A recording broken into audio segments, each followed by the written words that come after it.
निद्रा, ये सोने के सुख में नहीं जीवन बर्बाद करना चाहिए। एक नियत समय रखो सोने का, अभ्यास कर लोगे बिल्कुल बिना अलार्म बजे आपकी नींद खत्म हो जाएगी। अभ्यास अभ्यास बहुत बड़ी सामर्थ्य है, बहुत बड़ी। अगर नींद लेने का आपने अभ्यास बना लिया है तो यह आपके जीवन को नष्ट करने का बहुत बड़ा साधन बन गया। कुछ लोगों को सोने में सुख मिलता है कि सोते रहो। भैया कमाने आए हो, बड़ी मुश्किल से पास बना है इस भारत भूमि में तुम्हारे जन्म हुआ, मनुष्य योनि में, कुछ दिन के बाद ये सब खींच लिया जाएगा। सोने में समय क्यों बर्बाद कर रहे हो? कमाओ, सत आचरण करो, समाज को सुख पहुंचाओ, नाम जप करो, बड़े बुजुर्गों को सुख पहुंचाओ, किसी को दुख ना पहुंचाओ। ये कमाई कर लो। कमाई करने आए हो या तुम्हारा कुछ नहीं, कुछ नहीं, ना था ना है न रहेगा। होश में तुम्हें जो पद मिला है, जो सामग्री मिली, जो जीवन मिला है, लगा दो पर सुख में और निरंतर भजन करते हुए जीवन मुक्त हो जाओ। क्योंकि स्वसुख में पाप बने हैं तो तत्सुख में समस्त पापों पर विजय प्राप्त कर लो। पर समझ नहीं आता। हर समय हमें सावधान रहना है। एक समय नींद को देना है, उचित दे लो, क्योंकि आप साधक हो, उचित दे लो। इसके बाद इससे शत्रु की तरह बर्ताव करो। अभ्यास बहुत बड़ी ताकत है, बहुत बड़ी ताकत। ये कोई सिद्धि नहीं, अभ्यास। आपने यदि अभ्यास किया है, नींद का आदर किया है, तो आप ऐसे भी हैं। साधकों के सामने ही बताया था उन्होंने कि मुझे बस भोजन पवा दो तो मैं सो जाऊंगा, फिर भोजन पाऊंगा, फिर सो जाऊंगा। मेरा अभ्यास इतना दृढ़ है। वह धन्य है आपका जीवन जो ऐसा अभ्यास सिद्ध कर लिया है। अरे बर्बाद करने के लिए सोना थोड़ी है।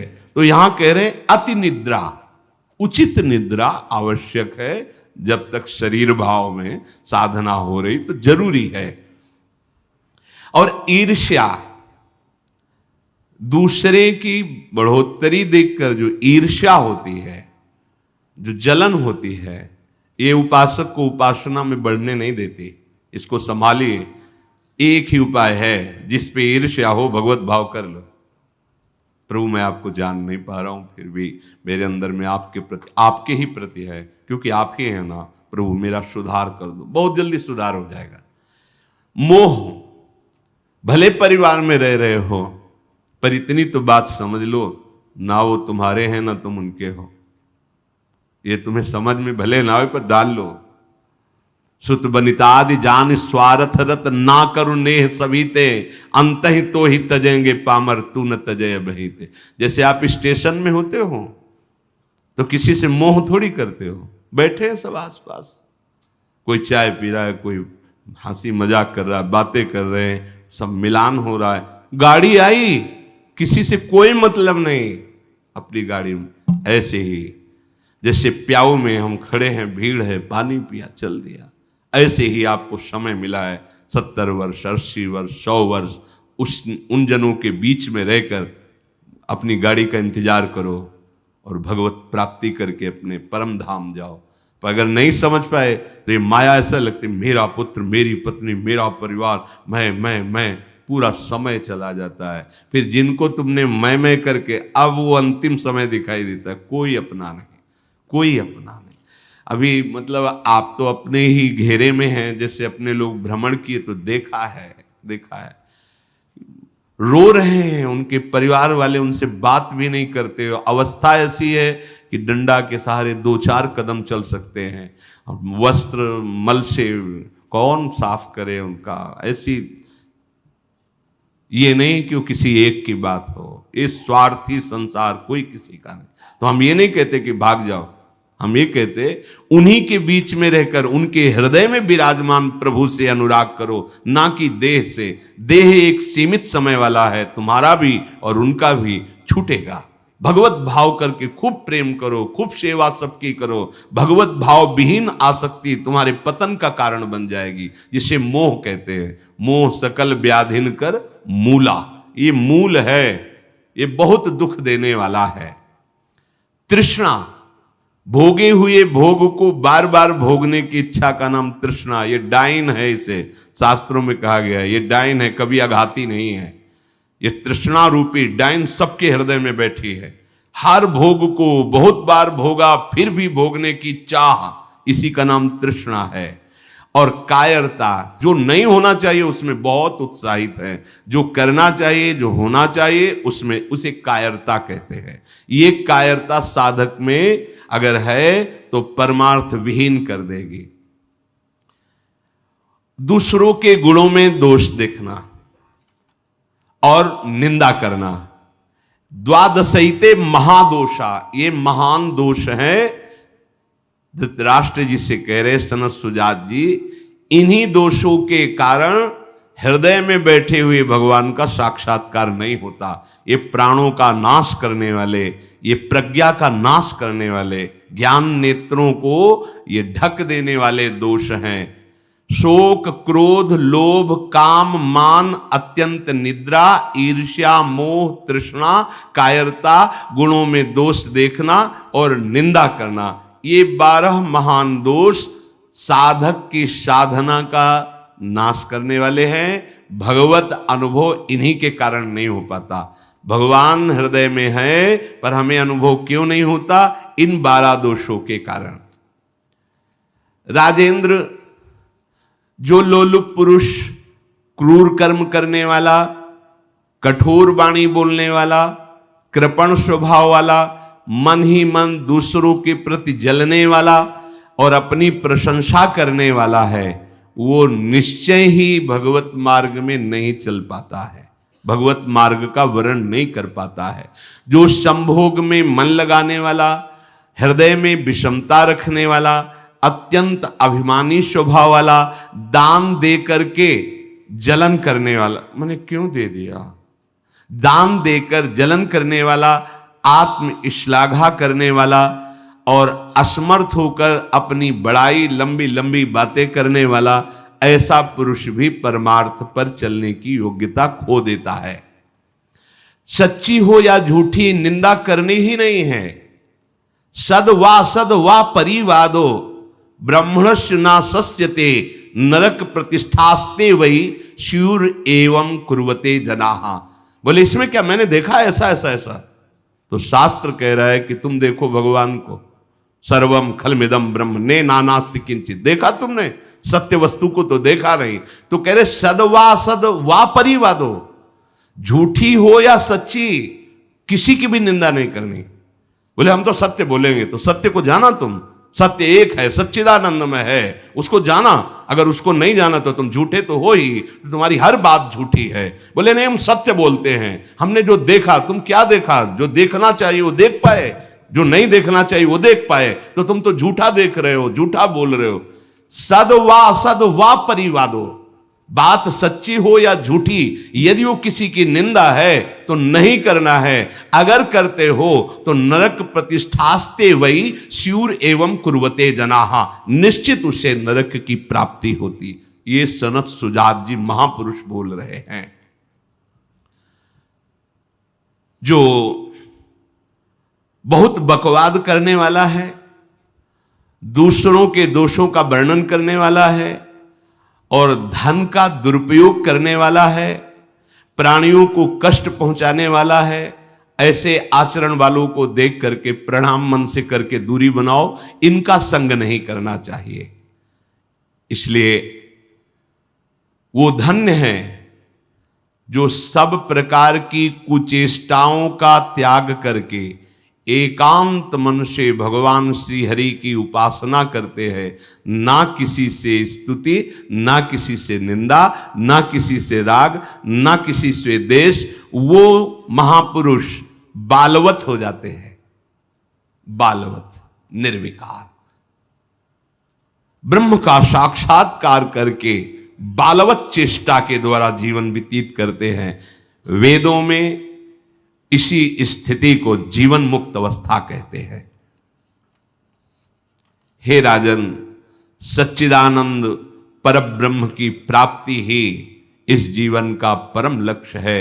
जो इस लक्ष्य को निश्चित करके जो बताए हुए दोष हैं उनका त्याग करके, असाधनों का त्याग करके साधन में स्थित रहता है, निश्चित उसका स्वभाव बालवत। बड़े बड़े महापुरुषों को देखे एकदम निर्विकार, बालवत चेष्टा, बोधवान होते हुए भी अबोधवत चेष्टा। जैसे बच्चा न किसी से राग न किसी से द्वेष, खेल रहे स्वाभाविक। जीवन मुक्त महापुरुष कर्ता और भोक्ता भाव से रहित होते हैं, कोई भी दोष उनका स्पर्श नहीं करता, वो जगत मंगल करते हैं। वही स्थिति अपने को प्राप्त करने का समय दिया गया है।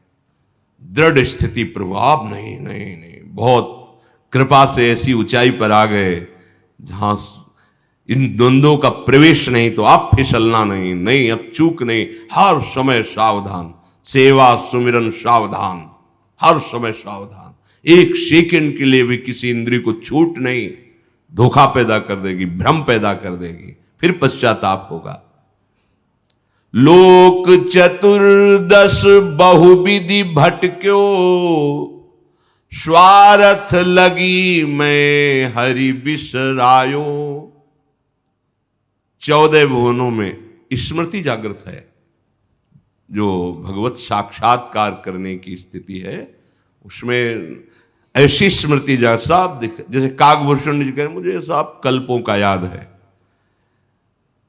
जिस समय अंतिम समय होता है जीव का, या जिस समय गर्भ में होता है, दोनों स्थितियों में, गर्भ में उसे बहुत जन्मों की याद आती है, तो वो व्याकुल हो जाता है। ऐसे ऐसे कर्म उनके परिणाम से इस गर्भ में, एक बार प्रभु एक बार मुझे निकाल दो, मैं जाकर के मानव देह में ऐसे सत्कर्म करूंगा, ऐसा भजन करूंगा कि दोबारा मां के गर्भ में ना आना पड़े। जब अंतिम समय होता है तो जितने इस जन्म में दुष्कर्म या सत्कर्म के सब सामने घेर लेते हैं, बहुत जन्मों के कर्म संस्कार छा जाते हैं, और जो उसको योनि मिलनी होती है वही चित्त अटक जाता है। आगे बहुत सावधान, बहुत सावधान। कह रहे हरिराम व्यास जी, 14 लोकों में घूम कर, मेरी स्मृति इस समय जागृत, 14 लोकों में घूमा हूं, हर जगह सुख भोग की लालसा में हरि का विस्मरण ही होता रहा। हरि का स्मरण कब होता है अखंड? जब लौकिक सुखों की भोगों की चाह खत्म हो जाती है। होगी कैसे? भगवान नाम जप से। हरि का विस्मरण कब होता है? जब किसी भी भोग में महत्व करके भोग रहे होगे, उस समय हरि, और अगर हरि स्मरण है तो उसमें सुख नहीं मिल सकता, क्योंकि सत्य प्रकाश तुम्हारे साथ है। इसीलिए बड़े भाग्यशाली जन हैं जो रात दिन नाम का पहरा बैठा लिए हैं। रात दिन नाम, उठे बैठे चले फिरे खाए पिए सब क्रियाएं हो रही, पर भगवत स्मरण परायण, बड़े महत भाग्यशाली। ये जो लोग कहते हैं ना, अरे नाम में रुचि नहीं हो रही, नाम चल नहीं रहा, भाई सिद्ध तो नहीं हो गए ना। रुचि तो भोगों में है, अब नाम अरुचि पैदा करेगा भोगों में, फिर नाम में जब रुचि आएगी तो नामी का रूप झलकेगा। धैर्य पूर्वक जपिए। 14 भुवनों में घूम आया, इसी स्वार्थ ने सुख भोग की लालसा ने हरि विस्मरण कराया, हरि बिसरायो। करोड़ों ऐसे अपराध किए जन्म जन्मांतरों में, जिन्हें ब्रह्म हत्या कहते हैं, पंच महापाप कहे गए हैं। कैसी बुद्धि मलिन हो गई है कि इन पंच महापापों को हम मनोरंजन समझते हैं, सुख का साधन समझते हैं। मदिरा पीना, पर स्त्री गमन करना, द्वित कीड़ा, हिंसा, स्वर्ण चोरी, ये 5 महापाप कहे। बोले हम तो हिंसा नहीं करते, अगर मांस खाते हो तो हिंसक ही हो, वही दंड मिलेगा जो हिंसा करने वाले को मिला है। वैसे जैसे कोई गौ हत्या करता है और आप मांस खाते हैं, तो बिल्कुल वही हत्या आपको प्रताड़ित करेगी, आपको जलाएगी, आपका नाश करेगी। कोटि गाय ब्राह्मण मारे को ताप पाप उपजायो। ब्रह्म हत्या जैसा पाप लगता है। देखो कैसी मलिनता है। इसको हम आनंद समझते हैं, मनोरंजन समझते हैं। यह है भारी विपत्ति संपत्ति की। बहुत बहुत सावधान। यह ऐसा धुआं उठा है कलिकाल का, मलिनता का, कि पापाचरण में रति है। जैसे निष्ठावान धर्मात्मा पुरुष धर्म से विचलित नहीं हो सकता, ऐसे ही हम अधर्म निष्ठा वाले बन रहे हैं। स्वागत में तो मदिरा ही प्रधान हो रही है।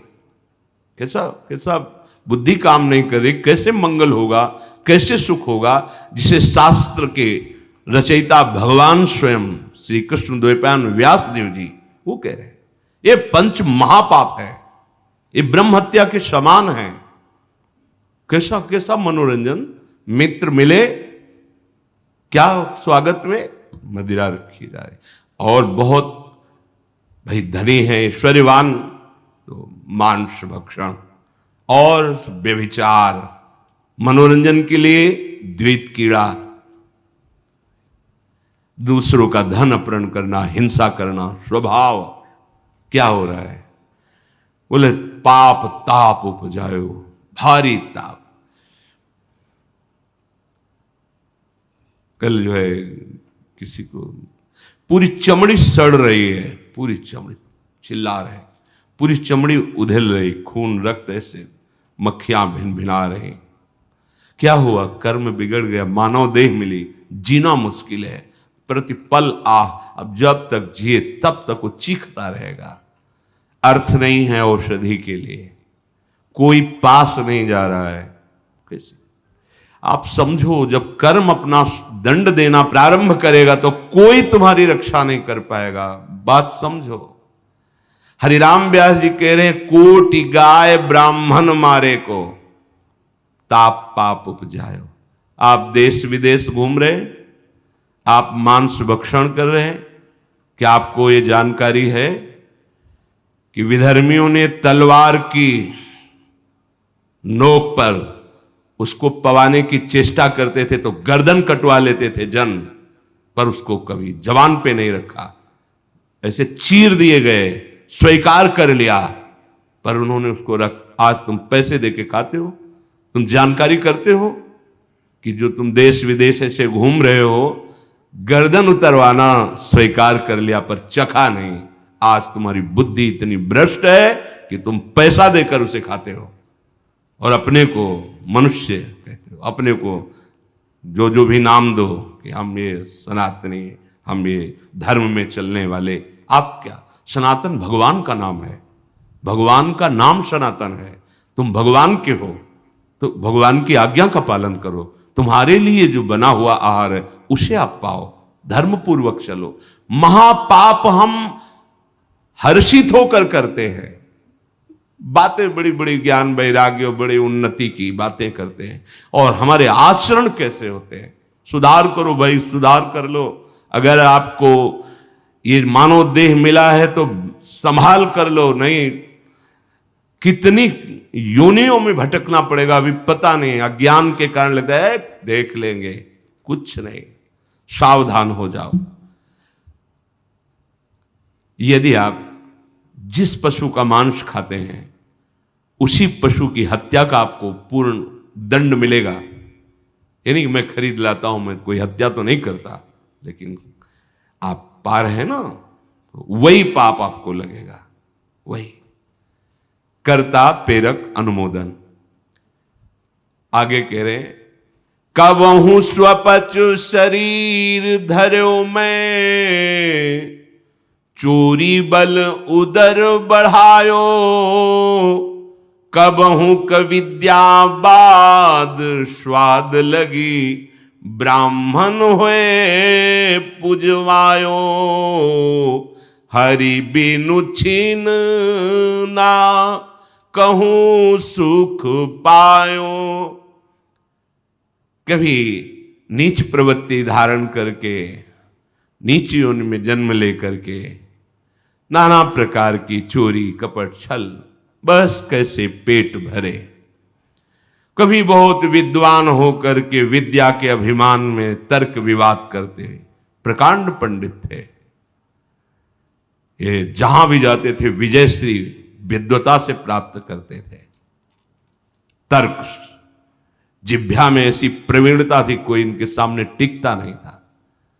तो वहां फिर नमस्कार पूजा सम्मान वाहवाही। कबहू कविद्यावाद स्वाद लगी, ब्राह्मण हुए पुजवायो। जब कोई प्रणाम करता है, नमस्कार करता है, प्रशंसा करता है, अच्छा लगता है। वो अच्छा लगना देह भाव को पुष्ट करके भगवत विस्मृति के गर्त में गिरा देगा। कबहू करंक निशंक भयो, घर घर फिर जूठो खायो। कबहू क सिंहासन पर बैठो, छत्र चौर ढरवायो। कभी तो इतनी गरीबी देखी है, कभी किसी योनि में ये देखा कि राजा बन गया, छत्र चौर बड़ा वैभव, लेकिन उधर गरीबी में भूख से व्याकुल होकर भगवत स्मृति रहित जीवन गया। कभी इतना वैभव कि उसके अभिमान में प्रभु को भूलकर भटकता रहा। ये ऐसी माया है कि जो जहां है उसी में आसक्त है। महाभारत में प्रसंग आता है, भगवान व्यास देव जी जा रहे थे तो एक नाली का कीड़ा निकलकर बड़ी तीव्र गति से मार्ग को लांघ रहा था। वह भाई इतनी रफ्तार से आप जा रहे हो, क्यों, क्या पीड़ा है तुम्हें? वो बोले उस साइड की नाली में मुझे जाना है और भयभीत हूं। क्यों भयभीत? तुम्हें गाड़ी की आवाज नहीं सुनाई दे रही? बैलगाड़ी आ रही, वो हमारे ऊपर चढ़ेगी तो मैं मर जाऊंगा। भगवान व्यासदेव जी सर्व भाषाओं का ज्ञान रखने वाले, उन्होंने कहा तुम्हें इस कीड़े शरीर से इतना प्यार है? अरे ये शरीर नष्ट होगा तो दूसरा शरीर मिल जाएगा। बोले आपको जो व्यास शरीर प्रिय है ना, ये उतना ही हमें ये कीड़े का शरीर प्रिय है। भगवान व्यासदेव जी ने कहा बड़ी भगवान की विचित्र माया है, अब हम तुम्हारा परम कल्याण करेंगे। तुम एक बार मेरे कहने से रुक जाओ, अभी शरीर छूटेगा और तुम सुख को प्राप्त होगे, तुम्हें दुख नहीं मिलेगा शरीर छूटने के समय। स्तब्ध किया उसको, वो गाड़ी आई कुचल के में। उसका फिर चतुर्वर्ण में जन्म हुआ मनुष्य योनि में। वो जब नवयुवक हुआ तो अपने इन्हीं सब कार्यों में जो चतुर्वर्ण के कार्य उसी में मगन गए भगवान व्यासदेव जी। बड़ा बड़ा प्रसंग है, मुझसे छोटा करके। भाई तुम कौन हो? अपना परिचय। मैं अमुक हूं। नहीं, तुम्हें याद है? अब स्मृति जागृत हुई। हाँ मैं वही कीड़ा हूं जो आपसे, तो देखो तुम फंस गए ना फिर यहां। जैसे तुम्हें कीड़े का शरीर प्रिय था, ऐसे तुम ये इस शरीर में नहीं, इसको भी छोड़ो। भगवान व्यासदेव जी ने वो शरीर छुड़वाया। क्रम से वो प्रथम वर्ण में जब उस ऐसे राजा बना, तृतीय वर्ण, ओ चंवर डुलाए। तुम्हें याद है हर वर्ण में उसका जन्म हुआ क्रम से। तुम्हें याद है? हाँ मैं चक्रवर्ती राजा हूं, मेरा है वैभव, मुझे स्मृति नहीं। तब पूर्व, हाँ मैं नाली कीड़ा था, मैं ये समझो। भगवत स्मृति धारण करो, इस पे राग मत करो। वहां त्याग करा है। जब प्रथम वर्ण में जन्मा, वो अपने कार्य में विद्वान होकर ऐसे उपरोहिता। फिर भगवान व्यासदेव, तुम्हें याद है? शास्त्र याद है? ये सब नहीं, पूर्व स्मृति याद है? पूरी याद कर। हाँ भगवान, अब एकांत वन सेवन कर और मैं जो ब्रह्म विद्या का उपदेश कर रहा हूं उसको धारण कर, तो परम पद को प्राप्त होगा। उसमें दिखाया कि जिस शरीर में जीव जाता है उसी को ऐसा मानता है ये मेरा है, और मानो पहली बार मैं इस सृष्टि में आया हूं, सब भूल जाता है और जो उसके सामने परिवार भोग उसी में आसक्त होकर उसी का चिंतन करके, ये बहुत काल से चल रहा है।